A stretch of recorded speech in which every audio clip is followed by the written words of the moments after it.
আপনি হয়তো আমাজন নদীর নাম শুনেছেন। আজ আপনি আমাজন নদীর ভয়ঙ্কর এক ক্ষুদ্র প্রাণীর সাথে পরিচিত হবেন। অ্যামাজন নদীতে আপনার কখনোই প্রস্রাব করা উচিত নয়।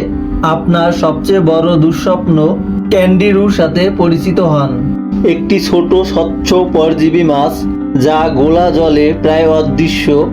আপনি যদি নদীতে প্রস্রাব করেন, ক্যান্ডিরু প্রস্রাবের তাপ এবং প্রবাহ শনাক্ত করে। ক্যান্ডিরু এটিকে মাছের ফুলকা থেকে জল আসা মনে করে ভুল করে এবং সে আক্রমণ করে। ক্যান্ডিরু উজানে সাঁতার কাটে এবং সরাসরি আপনার মূত্রথলিতে প্রবেশ করে। 1 সেকেন্ডের মধ্যে সে আপনার দেহের ভিতরে প্রবেশ করে। ক্যান্ডিরু ছাতার মতো কাঁটাযুক্ত পাখনা ছড়িয়ে দেয়। ক্যান্ডিরু নিজেকে সুরক্ষিত করে। আপনি এটিকে বার করতে পারবেন না। ক্যান্ডিরুর কাঁটাগুলো আপনার ভিতরের টিস্যু ছিঁড়ে ফেলে, তার ফলে তাৎক্ষণিক অভ্যন্তরীণ রক্তপাত হয়। এটি যখন আপনার ভিতরে নরম মাংস টিস্যু খাবে, তখন আপনার ব্যথা এতটাই তীব্র হতে পারে যে এটি আপনার মৃত্যুরও কারণ হতে পারে। ক্যান্ডিরু শরীর থেকে বের করার একমাত্র উপায় হচ্ছে অস্ত্রোপচার। অনেক সময় তীব্র ব্যথায় হসপিটালে নেওয়ার আগে কেউ কেউ মারাও যায়।